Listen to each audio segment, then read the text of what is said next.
You ask Tiger to calculate. This deals with finding the midpoint between 2 points. The midpoint between the 2 points is negative 69.55. Let's solve it step by step. Plot the 2 points and calculate the midpoint using the formula. The coordinates of point 1 are, x1 equals negative 90, y1 equals negative 43. The coordinates of point 2 are, x2 equals negative 49, y2 equals 53. PM represents the midpoint of the 2 points.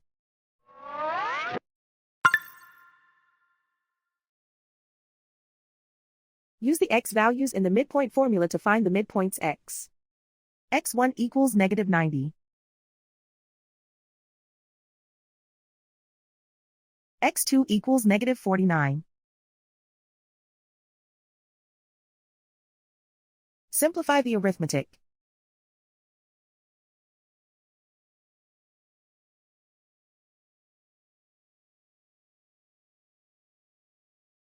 Use the y values in the midpoint formula to find the midpoints y. y1 equals negative 43. y2 equals 53.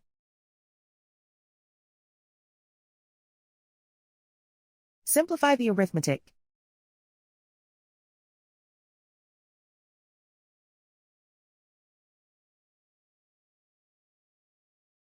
And so, the midpoint is negative 69.55.